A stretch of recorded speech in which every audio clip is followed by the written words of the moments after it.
इस समय अगर दुनिया का कोई और देश पाकिस्तान को कंपटीशन दे रहा है तो वो है यूक्रेन। यूक्रेन के प्रेसिडेंट, यूक्रेन के फॉरेन मिनिस्टर, यूक्रेन के डिफेंस मिनिस्टर, वहाँ के स्पीकर, एमपीज, सब के सब इस समय दुनिया के बाकी देशों से पैसे मांग रहे हैं, हथियार मांग रहे हैं, लोन मांग रहे हैं। एंड ये कहा जा रहा है कि ये लड़ाई यूक्रेन बस अपने लिए नहीं लड़ रहा है, बल्कि ये लड़ाई डेमोक्रेसी और फ्री वर्ल्ड वर्सेस अथॉरिटेरियन रजीम यानी लोकतंत्र और तानाशाही के बीच में है। रशिया के साथ युद्ध में समर्थन न देने पर यूक्रेन बेशक भारत से नाराज चल रहा हो, लेकिन भारत ने यूक्रेन के लिए अपने दरवाजे कभी भी बंद नहीं किए थे। भारत की तरफ से लाखों करोड़ों रुपए के रिलीफ मटेरियल एड के रूप में भारत यूक्रेन भेज चुका है। आपकी जानकारी के लिए बता दूं कि भारत की तरफ से भारतीय सरकार 12 बार यूक्रेन को एड भेज चुकी है। भारत ने यूक्रेन को कई सारी मेडिसिन और मेडिकल इक्विपमेंट भी भेजे हैं। अभी तक भारत ने 12 कंसाइनमेंट्स में 105 टन ह्यूमैनिटेरियन एड यूक्रेन को दे दी है। किसी भी आपदा के दौरान भारत अपने पड़ोसी देशों को कई बार एड देते रहता है, लेकिन ये 105 टन की ह्यूमैनिटेरियन एड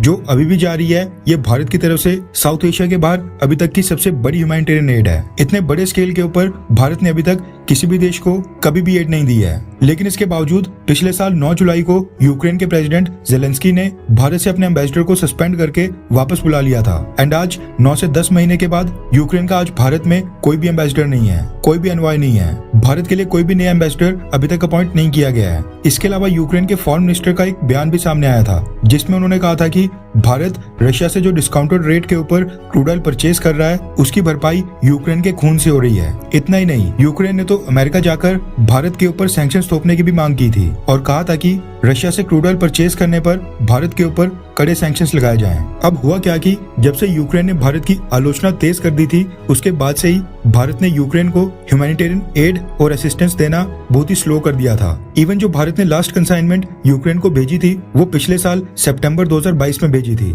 उसके बाद से अभी तक 7 महीने हो गए हैं, अभी तक भारत ने कोई भी नई कंसाइनमेंट यूक्रेन को नहीं भेजी है। एटलीस्ट पब्लिक डोमेन में तो इसकी जानकारी नहीं है। ऐसे में यूक्रेन ने अपनी डिप्टी फॉरेन मिनिस्टर अमीना शापारोवा को 4 दिन की लंबी भारत यात्रा के ऊपर भेजा है, जो भारत में चंदा इकट्ठा करने का काम करेंगी। खबर निकल कर आ रही है कि ये विजिट यूक्रेन ने प्रपोज की थी, ना कि भारत ने उनको इनवाइट किया है। 4 दिन की ये विजिट 9 अप्रैल यानी आज से स्टार्ट हो रही है। कल से ऑफिशियल मीटिंग स्टार्ट होंगी एंड इन 4 दिनों के दौरान अमीना शापारोवा भारत में ह्यूमैनिटेरियन एड और असिस्टेंस की अपील करेंगी, भारतीय सरकार से फाइनेंशियल एड मांगेंगी और रशिया ने जो यूक्रेन के पावर ग्रिड के ऊपर अटैक किया था, यूक्रेन के एनर्जी सेक्टर को निशाना बनाया था, उसको रिपेयर करने के लिए भारतीय सरकार से मदद मांगेंगी। इसके अलावा यूक्रेन के अंदर मेडिसिन और मेडिकल इक्विपमेंट की भी जरूरत है। यूक्रेन की डिप्टी फॉरेन मिनिस्टर वो भी भारत से मांग करेंगी। साथ में खबर ये भी है कि यूक्रेन के अंदर जो पब्लिक इंफ्रास्ट्रक्चर को नुकसान पहुंचा है, school, universities, railway station, public transport को नुकसान पहुंचा है, उसको रिस्टोर करने के लिए भी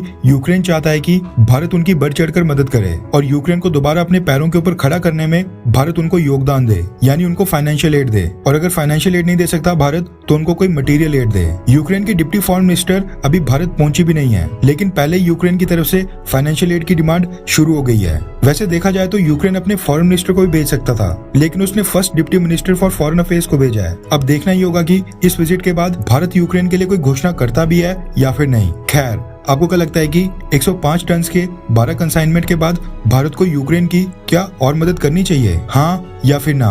नीचे कमेंट करके अपनी राय जरूर बताएं।